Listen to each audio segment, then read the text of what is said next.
The massive alien ships appeared over Earth's major cities without warning. Sleek, crystalline vessels that seemed to bend light around their edges floated silently in the atmosphere. The aliens called themselves the Dominion, a proud race that had conquered 47 star systems in the past century. Admiral Kane stood in the UN Defense Command Center, watching the feeds from around the globe.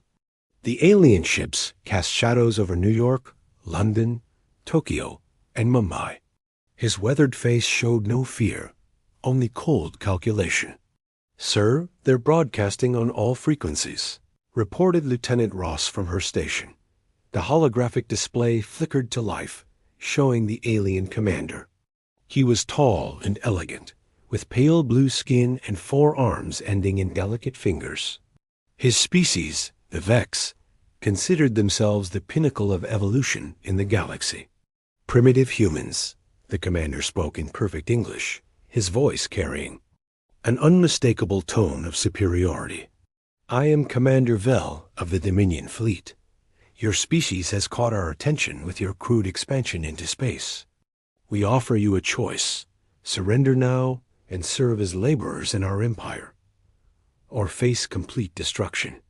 Kane stepped forward, his military uniform bearing the scars of many battles.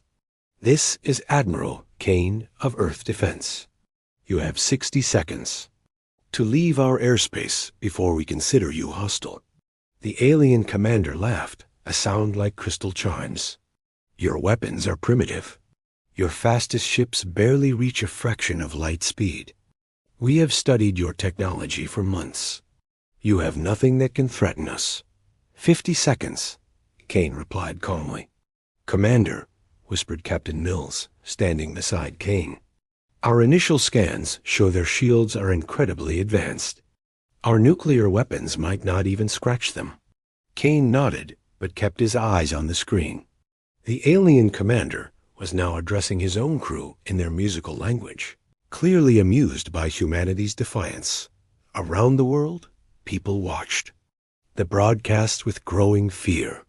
In the streets below the massive ships, crowds gathered, some praying, others fleeing. The aliens had chosen their arrival time perfectly, peak hours in each major city, to maximize the psychological impact. 30 seconds, Kane announced. Alien commander turned back to the camera, his expression shifting to mild irritation. "Human, you do not understand. We have conquered species far more advanced than yours.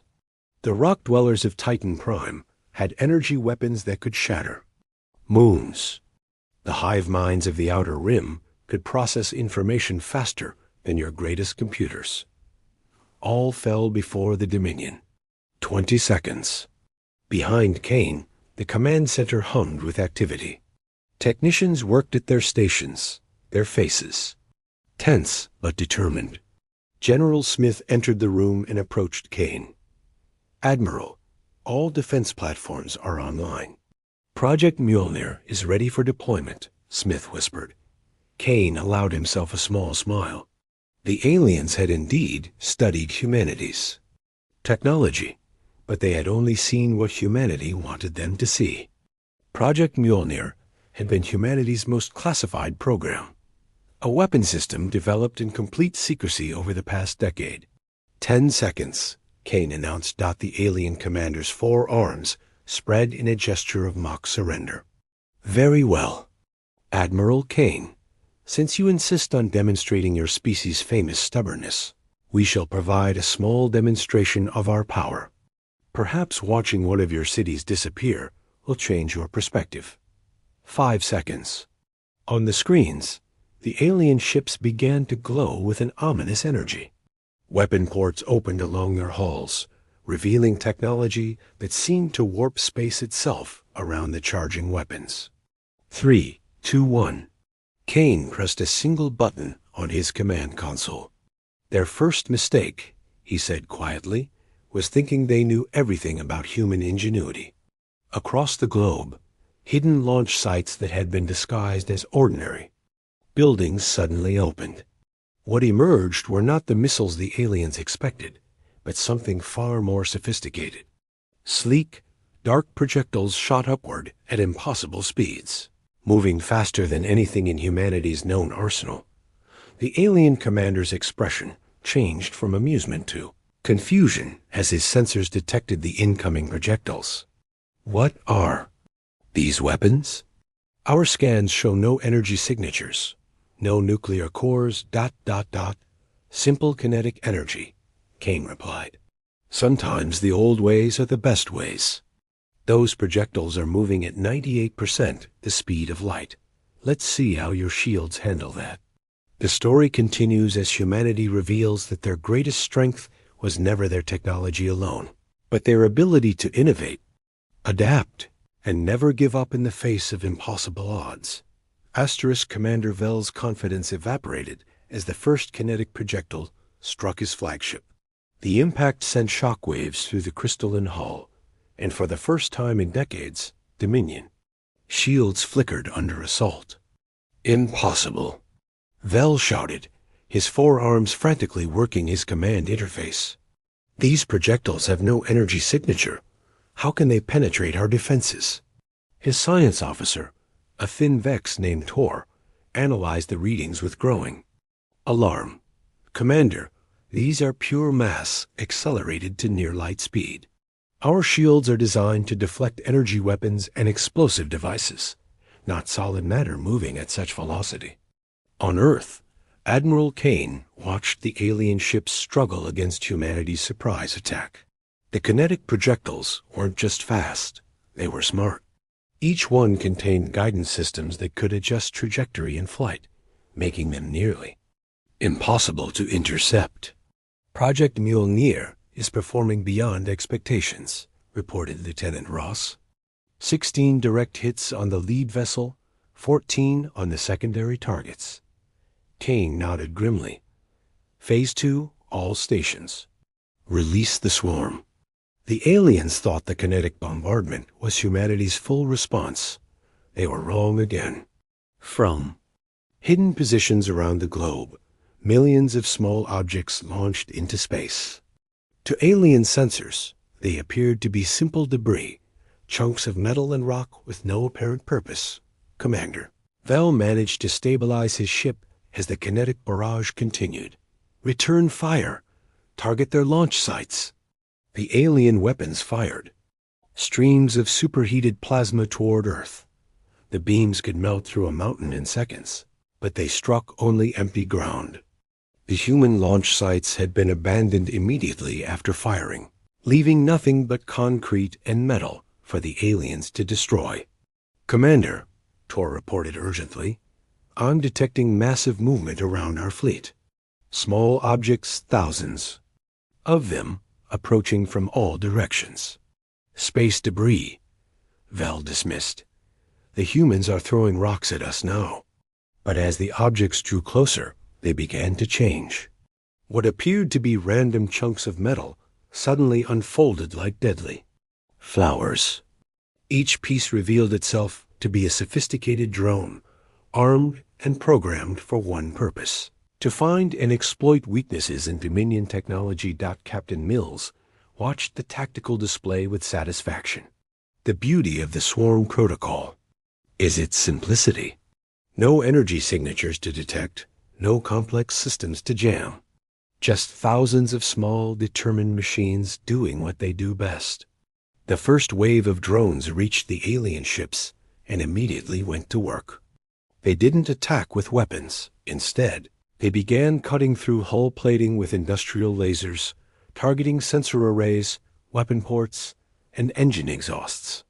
Each drone was expendable, but together they formed an unstoppable tide of mechanical determination. Commander Vel watched in horror as his mighty fleet was swarmed by what looked like angry metal insects. These are not military drones. They're using construction equipment, mining tools. He was right. Humanity had converted their entire industrial base into weapons. Construction robots became assault drones. Mining equipment became kinetic weapons. Even civilian satellites had been retrofitted with guidance systems to serve as battering rams. "Sir," Tor reported, his voice shaking, "we're losing hull integrity on decks 7 through 12. The small machines are inside our ship." Kane observed the battle from his command center, but his expression remained cold. This wasn't just warfare. It was a demonstration. Every alien species that had fallen to the Dominion had fought with conventional military tactics. Humanity was showing them something different. Total war, where every human invention became a weapon, every piece of technology a tool of resistance. "Admiral," General Smith approached with a data tablet, "we're receiving surrender requests from 3 of the smaller vessels." "Denied," Kane replied without hesitation. "They came here to enslave or destroy us. They don't get to surrender when things get difficult." The drone swarm continued its relentless assault. Some drones carried electromagnetic pulse generators that fried alien electronics. Others released clouds of metallic chaff that interfered with Dominion sensors. The most cunning ones simply welded themselves to critical systems, making repairs impossible without extensive shipyard work. Commander Vell's flagship shuddered as another wave of kinetic projectiles found their mark. His shields were failing. His weapons were being systematically disabled, and his proud fleet was being torn apart by what amounted to weaponized construction equipment. "Send a message to Earth," he ordered desperately. "Tell them we withdraw our demands. We will leave their system immediately." But Kane had no intention of letting them leave to warn others about human capabilities. Asterisk. Admiral Kane's voice cut through the command center's tension like a blade. "Negative on withdrawal, Commander Vell. You came here to conquer. Now you'll stay here forever." The alien commander's elegant features twisted with panic as he realized the humans had no intention of letting the Dominion fleet escape. "Admiral Kane, we acknowledge your superior tactics. Surely we can reach an understanding." "The understanding," Kane replied coldly, "is that 47 civilizations didn't get the chance to negotiate when you conquered them." Lieutenant Ross looked up from her console. "Sir, we're receiving detailed intelligence from the drone infiltration. The aliens' computer systems are completely compromised." Kane smiled for the first time since the battle began. The construction drones hadn't just been causing physical damage. Some carried data mining equipment originally designed for deep space exploration. Now they were downloading the Dominion's entire military database. Captain Mills studied the incoming intelligence with growing amazement. "Admiral, according to their own records, the Dominion has been using the same conquest strategy for over 2 centuries. They arrive with overwhelming force, make demands, and rely on superior technology to crush resistance. And it worked," Kane noted, "until they met a species that doesn't fight fair." The drone swarm had evolved beyond their original programming. As they encountered new alien technologies, they adapted, sharing information through their networked systems. What started as simple construction robots had become a learning, growing intelligence focused entirely on dismantling the invading fleet. Commander Vell tried desperately to rally his forces. "All ships, concentrate fire on the planet's surface. If we cannot win, we'll ensure these humans cannot threaten anyone else." But his orders came too late. The drones had already severed most weapon connections, and those weapons still functioning found themselves targeting empty locations. The humans had evacuated their critical infrastructure hours before the first alien ship arrived. "They knew," Vell whispered in horror. "They knew we were coming." Tor, his science officer, nodded grimly. "Commander, their defensive preparations are too sophisticated for a response to our arrival. This was planned months in advance." The truth was even more disturbing than they realized. Humanity had detected the Dominion's approach when they were still 3 star systems away.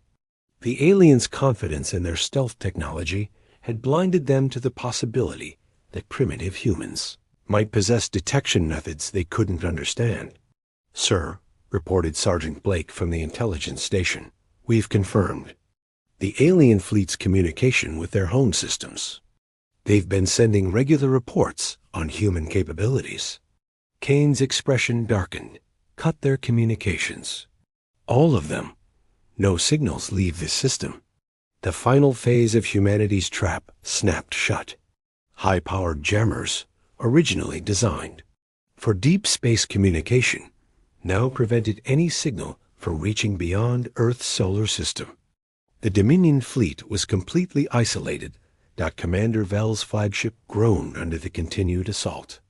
The kinetic bombardment had never stopped, and now humanity was using increasingly creative ammunition. Chunks of asteroid, obsolete satellites, even decommissioned space stations had been accelerated to devastating speeds. "Commander," Tor reported with barely controlled panic, "our main reactor is destabilizing.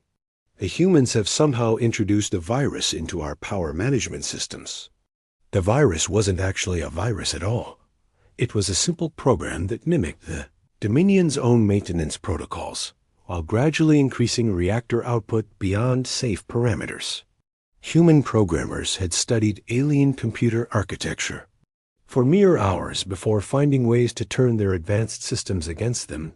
Kane watched as one by one the alien ships began to suffer critical failures.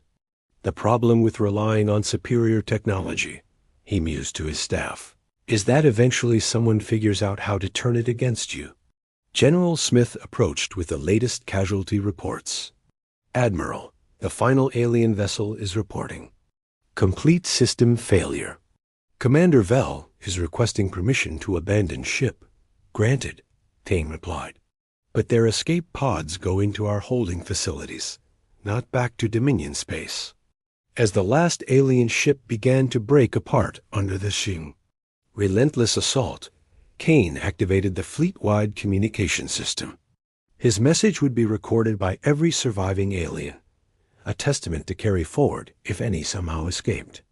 "This is Admiral Kane to all Dominion survivors. You came to Earth expecting to find another primitive species to enslave. Instead, you found humans. We don't surrender. We don't bow. We don't forgive those who threaten our freedom.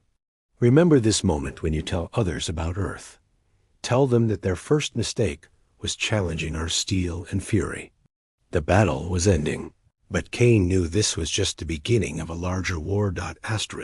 3 days after the destruction of the Dominion fleet, Admiral Kane stood in the interrogation facility deep beneath the UN Defense Command. Through reinforced glass, he observed the alien survivors in their holding cells. Commander Vell sat in the center cell, his elegant form diminished by defeat. "Bring him to the conference room," Kane ordered. "It's time for a conversation." Minutes later, Vell faced Kane across a metal table. The alien commander's pale blue skin had taken on a grayish tint, and his forearms trembled slightly, signs of severe stress in his species. "You destroyed my entire fleet," Vell said quietly. 47 star systems bow to the Dominion's might, yet you crushed us like insects." Kane leaned back in his chair. "You want to know how we did it? Your species should not possess such capabilities. Our intelligence indicated you had barely achieved faster-than-light communication. Your weapons were primitive chemical rockets and nuclear devices." "Your intelligence was exactly what we wanted you to see," Kane replied. "We've been monitoring your empire's expansion for 15 years. We knew you'd come for Earth eventually." The revelation struck Vell like a physical blow. 15 years? But your technology, ... is far more advanced than we let on. The key to human warfare isn't superior firepower, Commander. It's misdirection, adaptation, and the willingness to use every resource at our disposal. Kane activated a holographic display showing the recent battle from multiple angles. Your empire conquers through overwhelming force and technological superiority.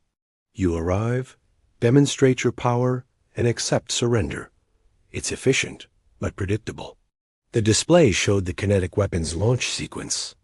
These projectiles were developed using asteroid mining technology.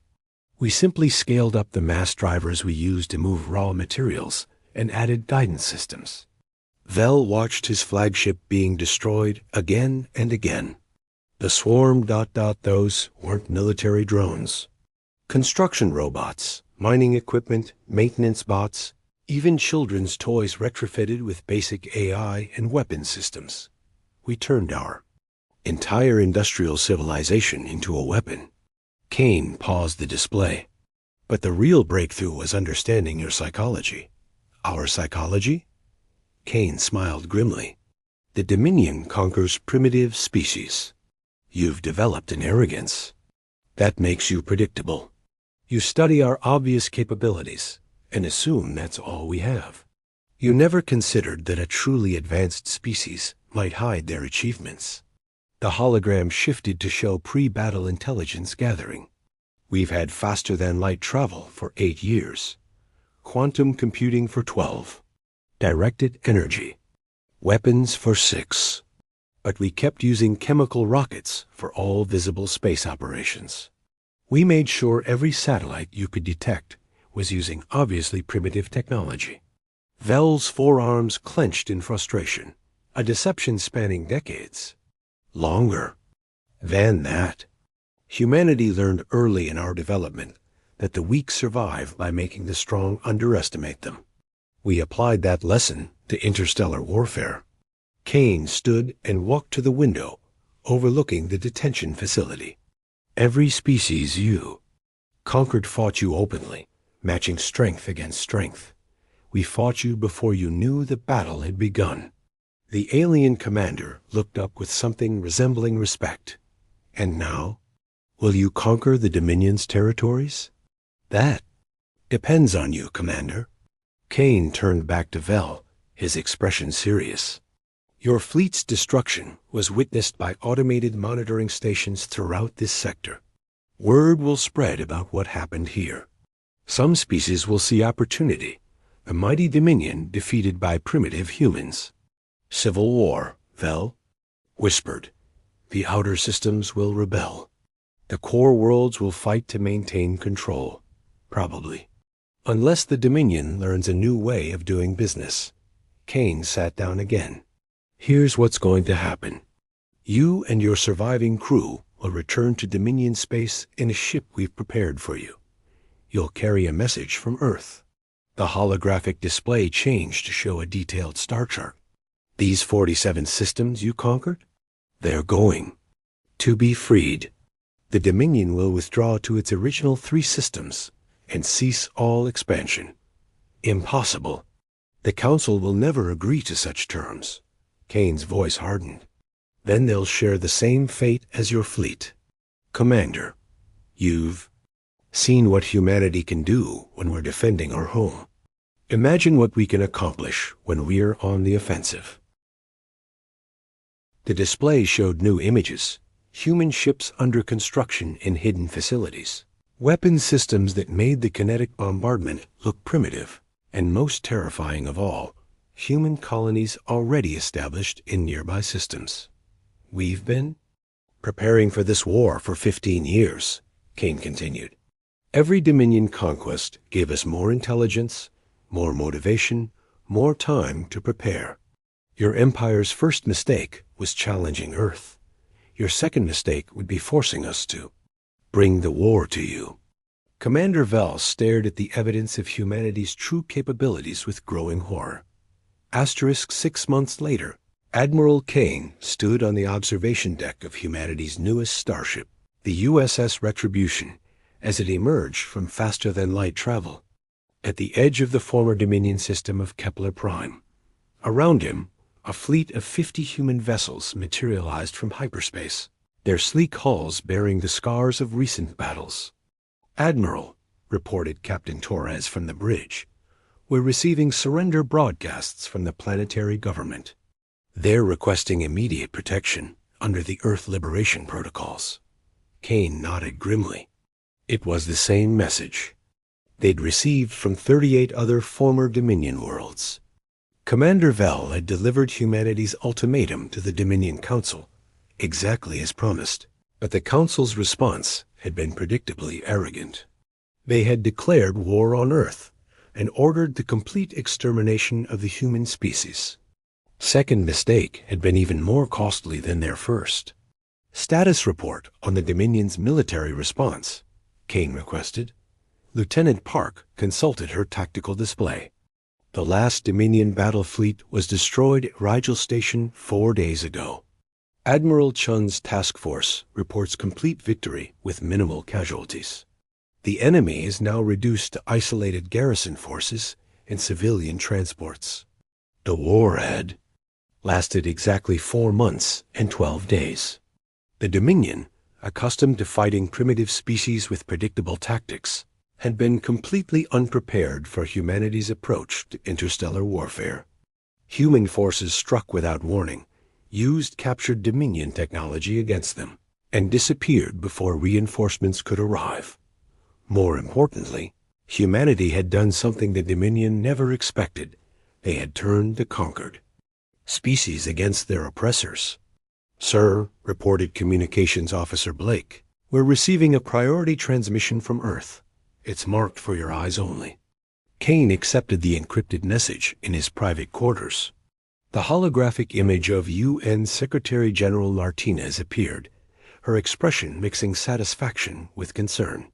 "Admiral, the Dominion Council has formally surrendered. They're requesting negotiation terms for the remaining 3 core worlds. How do you want to proceed?" Kane considered the question carefully. The easy answer would be to demand unconditional surrender and complete dissolution of the Dominion government. It would certainly be justified after what they had done to dozens of species over 2 centuries.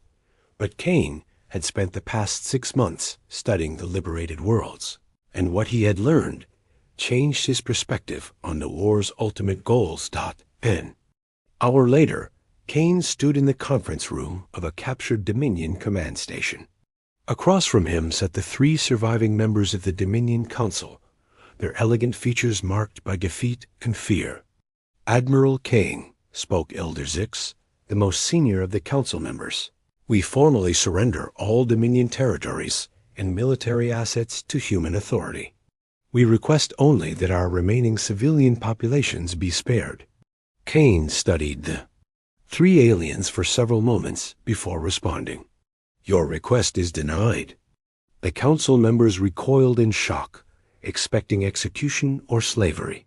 "However," Kane continued, "we're not interested in ruling your territories or enslaving your people. The liberated worlds will govern themselves.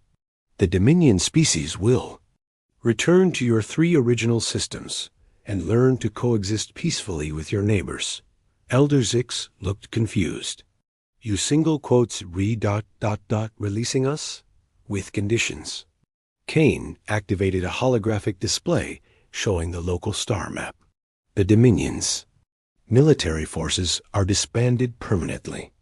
All weapons of mass destruction are surrendered to human oversight. Any attempt to rebuild your empire results in the complete annihilation of your species. And if we comply with these terms," Kane smiled for the first time in months, "then you learn what the other species already discovered. Humanity makes better allies than enemies. Your people have advanced knowledge in biotechnology and material science. Several of the liberated worlds have resources you need for your civilian industries. Trade, not conquest, becomes your future." The conference continued for several hours, establishing the framework for what historians would later call the Terra Protocols, humanity's blueprint for managing interstellar relations. The former Dominion territories became independent worlds. Under Earth's protection, trade routes were established. Knowledge was shared freely.